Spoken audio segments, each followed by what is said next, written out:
It's 10:47 a.m. on a Sunday morning in Greenville, South Carolina, and Pastor David Thompson stands alone at his pulpit, staring at 73 empty pews. 3 months ago, this sanctuary held 420 souls every Sunday. Last week, it was 112. Today, it's 47. The offering plate that once overflowed now barely covers the electric bill. But here's what makes this story extraordinary. This isn't about scandal, embezzlement, or moral failure. This is about something far more profound happening across America's Bible Belt, and it's accelerating at a pace that's leaving religious scholars stunned. The numbers tell a story that would have been unthinkable 20 years ago. Between 2019 and 2024, more than 6,000 churches across the American South closed their doors permanently. But that statistic barely scratches the surface. What's happening isn't just churches shutting down. It's entire congregations, sometimes 3 or 4 generations deep, walking away overnight. Not to other churches, not to different denominations. They're leaving organized religion altogether, and they're doing it in the very region that gave American Christianity its most powerful voice. Meridian, Mississippi. Population 23,000. In 2018, this small city boasted 42 active churches. By 2023, 14 had closed. 9 others were operating at less than 25% capacity. Jennifer Walker, a third-generation Baptist who grew up singing in the choir at First Baptist Meridian, describes the moment everything changed for her. It was April 2022, right after Roe v. Wade was overturned. Her pastor devoted 3 consecutive sermons to celebrating the decision, but Jennifer noticed something peculiar. The sermons weren't about faith, compassion, or theological interpretation. They were about political victory, about winning a culture war. The following Sunday, Jennifer didn't attend church. Neither did her sister, or her mother, or 17 other families who had sat in those pews for decades. I realized I didn't recognize the faith I grew up with anymore, Jennifer told researchers from the Pew Research Center in a 2023 interview. It had become something else entirely, something I couldn't reconcile with the Jesus I read about in Scripture. She's not alone. The Pew Research Center's 2024 Religious Landscape Study revealed that self-identified Christians in the Bible Belt states, Alabama, Arkansas, Georgia, Kentucky, Louisiana, Mississippi, North Carolina, Oklahoma, South Carolina, Tennessee, and Texas, declined by 17.3% between 2014 and 2024. But here's the twist that researchers didn't expect.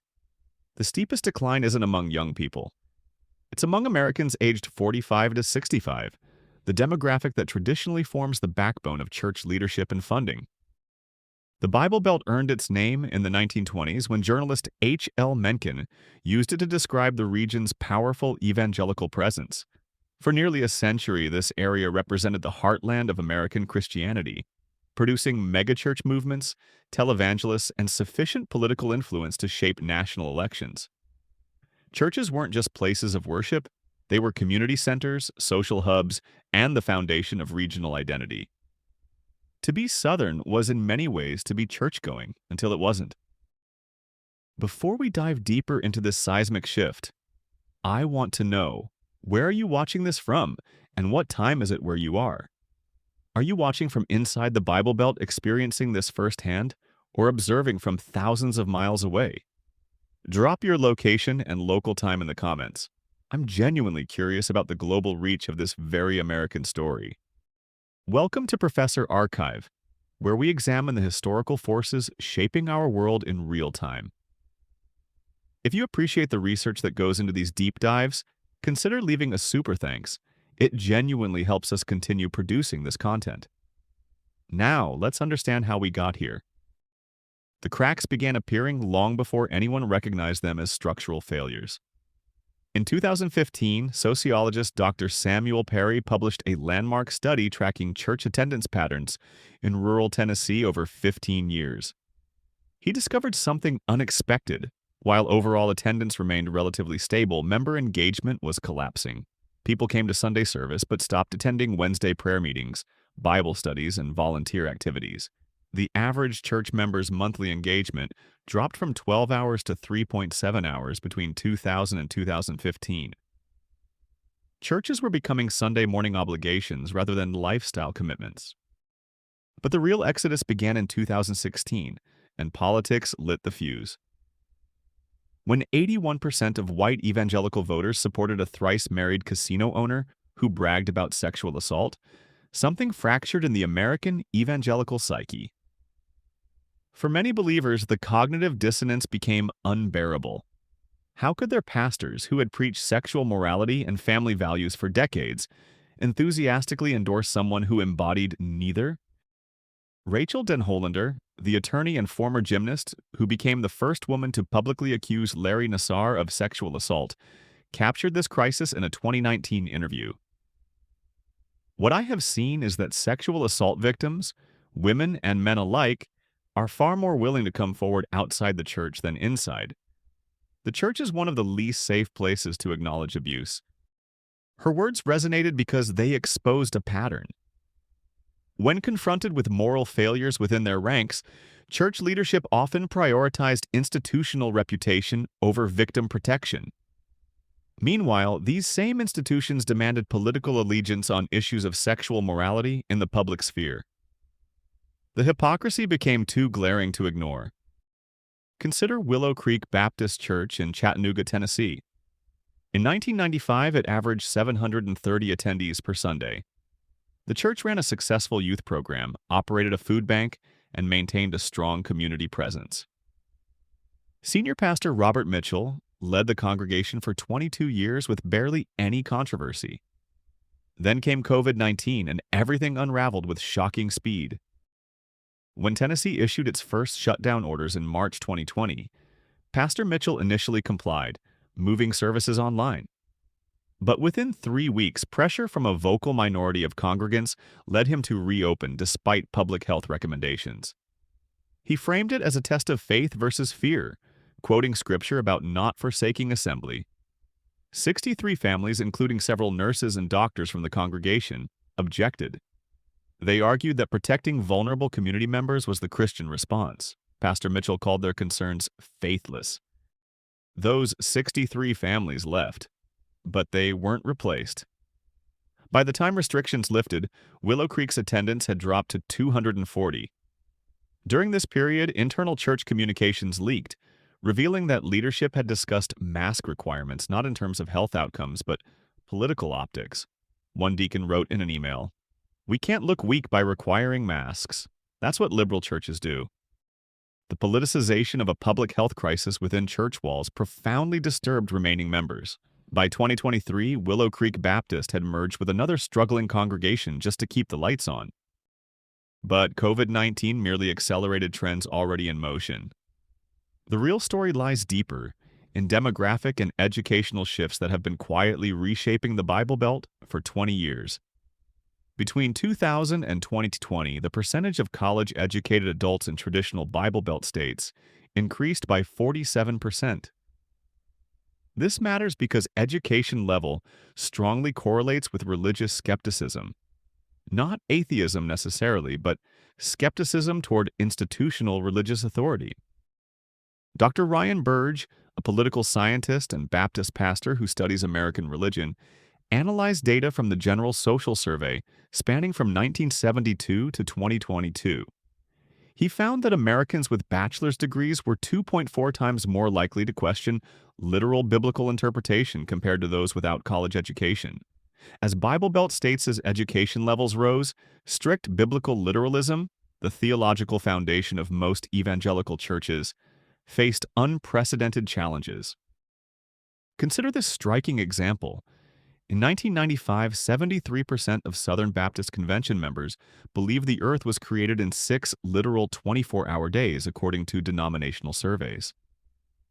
By 2023, that number had dropped to 49%. Still a majority, but a rapidly shrinking one. More importantly, among Southern Baptists under age 40, only 32% held this view. The faith's intellectual foundation was eroding from within, and church leadership largely responded by doubling down on literalism rather than adapting theology to accommodate scientific understanding. This created an impossible choice for educated believers: abandon intellectual honesty or abandon the church. Increasingly, they chose the latter. Jackson, Mississippi provides a perfect case study. In 2010, researchers identified it as having the highest concentration of churchgoers in America, with 87% of adults reporting regular church attendance. By 2023, that figure had collapsed to 59%, still high nationally, but representing a 28-point drop in just 13 years. Researchers interviewed hundreds of former churchgoers to understand why. The most common response wasn't theological disagreement, it was exhaustion. Exhaustion from churches that had become indistinguishable from political action committees. Exhaustion from sermons that devoted more energy to culture war battles than spiritual growth. Exhaustion from watching church resources flow toward political campaigns while community needs went unmet. Marcus and Kenya Thompson, a black couple from Jackson, attended predominantly white evangelical churches for 12 years because they appreciated the contemporary worship style and robust children's programs. But after George Floyd's murder in 2020, their church experience became untenable. Their pastor addressed Floyd's death once in a 3-minute segment, emphasizing both sides and the importance of respecting law enforcement. When Kenya asked why the church hadn't organized any response to obvious racial injustice in their community, the associate pastor told her she was bringing worldly division into God's house. They left that church and tried 3 others. Each time, they encountered similar responses: either complete silence on racial justice or active hostility to the idea that systemic racism existed. By 2022, they stopped attending church altogether, though they still consider themselves Christians. "We didn't leave Jesus," Marcus explained in a 2023 documentary interview. "We left institutions that stopped following Jesus while claiming to speak for him." Their experience reflects a broader fracture. In 2020, during the height of racial justice protests, 47% of black evangelicals reported that their white fellow congregants failed to support them on racial issues, according to a Barna Group study.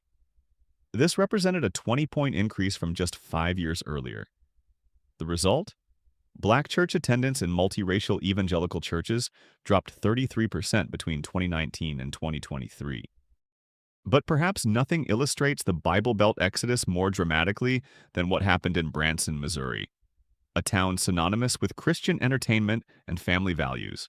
In 2018, Branson hosted 14 megachurches and 73 smaller congregations, serving a metropolitan population of just 94,000. The city's identity was inseparable from its religious character. Then a series of scandals erupted. In 2019, the senior pastor of Branson's largest megachurch, which averaged 6,000 attendees across multiple services, resigned after admitting to a years-long extramarital affair. The church's response? They gave him a severance package worth $340,000 and prohibited abuse victims who had come forward from speaking publicly as a condition of their settlement agreements. Meanwhile, the youth pastor who reported the abuse was fired for creating division. The congregation revolted. Not immediately, but steadily.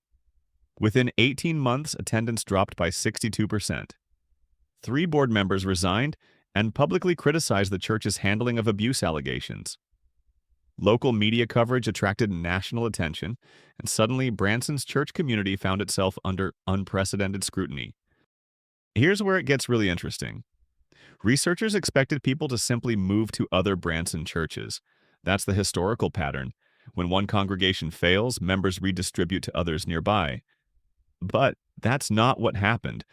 Overall church attendance across all Branson congregations declined by 29% between 2019 and 2023. People weren't redistributing, they were leaving entirely. Dr. Kristen Dumez, a historian who wrote Jesus and John Wayne, a book examining evangelicalism's relationship with masculinity and power, argues this represents a fundamental trust collapse. For generations, evangelical culture taught that leaving the church meant leaving God, she explained in a 2023 lecture. That equation is breaking down. People are realizing they can pursue faith, morality, and spirituality without institutions that have repeatedly betrayed their trust. Financial data confirms this shift. Total giving to evangelical churches in Bible Belt states declined by 21.6% between 2019 and 2023 when adjusted for inflation, according to the Evangelical Council for Financial Accountability. But here's the crucial detail. Charitable giving overall in those same states only declined by 3.2%. The money didn't disappear, it redirected. Former churchgoers were supporting local charities, mutual aid organizations, and direct assistance programs instead of religious institutions. This represents an earthquake in American charitable infrastructure. For over a century, churches served as the primary charitable organizations in most Southern communities. They ran food banks, operated counseling services, provided disaster relief, and maintained social safety nets. As church funding collapses, these services are either disappearing or being assumed by secular nonprofit organizations, a fundamental restructuring of community support systems. Consider what happened in Tuscaloosa, Alabama. When 3 major churches closed between 2020 and 2022, they had collectively operated 5 food pantries, serving approximately 2,000 families monthly. Only one secular nonprofit existed to absorb that capacity. Within 6 months, food insecurity in Tuscaloosa County increased by 41%. The crisis forced county government to step in with direct assistance programs, essentially replacing church charity with tax-funded social services. This pattern is repeating across the Bible Belt, creating a strange irony. The region most opposed to government social programs is being forced to expand them because church infrastructure can no longer sustain community needs. But resistance to this transformation remains fierce. Some denominations are fighting back aggressively. The Southern Baptist Convention, America's largest Protestant denomination, lost more than 2 million members between 2018 and 2023, a 13% decline. Their response has been to purge moderates and consolidate around increasingly rigid theological and political positions. In 2023, the SBC expelled 5 churches for having female pastors and censured dozens more for being insufficiently opposed to LGBTQ inclusion. These actions accelerated departures rather than preventing them. Dr. Beth Moore, one of evangelical Christianity's most prominent Bible teachers, left the Southern Baptist Convention in 2021 after decades of affiliation. Her departure sent shockwaves through evangelical culture. If someone as theologically conservative and institutionally loyal as Beth Moore couldn't stay, who could? Her explanation was devastatingly simple. I'm still a Baptist, but I can no longer identify with Southern Baptists. The ship has sailed on that one. She cited the denomination's handling of sexual abuse, its treatment of abuse survivors, and its prioritization of political power over gospel witness. The youth exodus compounds everything else. Generation Z, those born between 1997 and 2012, shows the lowest religious affiliation in American history. In Bible Belt states, only 34% of Gen Z identifies as Christian, compared to 76% of baby boomers. Youth pastors report that the pipeline from youth group to adult congregation has completely broken down. Teenagers who actively participate in church during high school routinely disappear after graduation and never return. Why? When researchers actually ask them, the answers are remarkably consistent. They describe churches as hypocritical institutions obsessed with sexual purity for youth while ignoring sexual abuse by leaders. They see environmental destruction ignored while leaders debate Genesis creation timelines. They watch churches prioritize building campaigns over addressing homelessness. They observe LGBTQ friends rejected and harmed by religious communities that preach about love. And critically, they have access to information their parents never did. A teenager in rural Arkansas with a smartphone can fact-check biblical interpretations, research church history, study biblical scholarship, and connect with diverse faith perspectives impossible to access a generation ago. When their pastor claims Noah's flood was a literal worldwide event 6,000 years ago, they can immediately review geological evidence contradicting that claim. Authority based solely on pastoral position no longer works. Some churches are adapting. Progressive congregations in Atlanta, Charlotte, and Austin are growing, but they represent a small minority. They've embraced LGBTQ inclusion, women in leadership, science-compatible theology, and social justice missions. They're capturing some of the exodus, particularly educated professionals under 50, but not most of it. For every person joining a progressive church, 3 more are leaving organized religion altogether. The economic consequences are starting to shape regional development. Commercial real estate developers in Dallas, Nashville, and Raleigh are increasingly buying closed church properties, converting them into breweries, event venues, climbing gyms, and apartments. In 2023 alone, more than 800 church properties across the Bible Belt were sold for commercial redevelopment. Each one represents a congregation that couldn't sustain itself financially. But perhaps the most profound impact is political. For 40 years, Republican political strategy rested on mobilizing evangelical voters in Bible Belt states. Church buildings served as organizing hubs. Pastors delivered politically charged sermons. Voting guides distributed in church parking lots told congregants which candidates God supposedly endorsed. This machine delivered elections. It's breaking down. In the 2022 midterms, white evangelical turnout in Bible Belt states dropped by 9 percentage points compared to 2018, the largest decline since exit polling began tracking the demographic. Younger evangelicals, when they vote at all, no longer vote as a monolithic bloc. Among white evangelicals under 40, Donald Trump's approval rating was 43% in 2023, compared to 76% among white evangelicals over 60, according to PRI polling. Political strategists on both sides recognize what this means.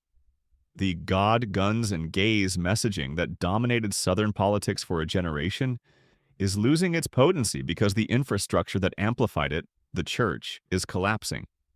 Republican candidates in 2024 primaries began noticeably reducing church appearances and religious rhetoric, focusing instead on economic and cultural grievances with less explicitly religious framing. Yet for all these statistics and trends, individual stories capture the human cost of this transformation. Sarah Mitchell grew up in Abilene, Texas, attending church 3 times weekly. She married her high school sweetheart in her childhood church. They dedicated both their children there. For 37 years, her church defined her social world, her support network, her identity. Then, in 2021, her 18-year-old daughter came out as lesbian. Sarah's immediate response was acceptance and love. Her church's response was ultimatum. Either publicly denounce her daughter's lifestyle and refuse to affirm her identity, or leave the congregation. Sarah chose her daughter. She lost her community overnight. Friends she'd known for decades stopped returning calls. Her Bible study group excluded her. Even her own sister wouldn't speak to her for months. "I didn't lose my faith," Sarah said in a 2023 podcast interview, her voice cracking. "But I lost my church, and with it, I lost what I thought was my family." Turns out their love was very conditional. She hasn't attended church since, and she says she never will. The wound is too deep. Multiply Sarah's story by tens of thousands, and you begin to understand the human dimension of these statistics. Each percentage point represents broken relationships, fractured identities, and profound disillusionment. For many, leaving church means losing the only community they've ever known. The question now is what replaces it. Some former churchgoers are creating new communities, spiritual but explicitly not religious. Book clubs focusing on theology and philosophy. Hiking groups incorporating meditation and reflection. Volunteer organizations emphasizing service without evangelism. These tie-dye structures provide community and meaning without institutional hierarchy or doctrinal rigidity. Others have simply embraced isolation. Dr. Robert Putnam's research on social capital found that Americans have fewer close friends, less community engagement, and more social isolation than any previous generation. Church decline contributes significantly to this trend in the South, where churches historically served as the primary community-building institution. So where does this end? Demographic projections suggest the trend will accelerate. By 2030, researchers predict that fewer than half of Americans in traditional Bible Belt states will identify as Christian, a threshold that would have been unthinkable 20 years ago. Some denominations will adapt and survive in smaller, more theologically flexible forms. Others will consolidate into increasingly rigid remnants, serving aging populations until demographic reality forces closure. But here's what's certain. The Bible Belt as a defining feature of American culture and politics is dying. Not dead, but dying. The next decade will determine what, if anything, emerges to replace the social, charitable, and community functions that churches have served for generations. That's not a judgment about whether this change is good or bad. It's simply acknowledgement of the most significant religious transformation in American history happening right now, in real time, largely unseen by those not directly affected. We're watching the collapse of cultural infrastructure that took 2 centuries to build, happening over barely a decade. The full consequences won't be clear for years, but we're living through a historical inflection point that will reshape American society, politics, and culture in ways we're only beginning to understand. Thanks for watching Professor Archive. What profession are you in, and how has this shift affected your community or work?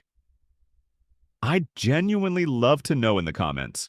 If you found this research valuable, subscribing helps us continue producing these deep dives into the forces shaping our world. Until next time, keep questioning, keep learning, and keep seeking truth wherever it leads.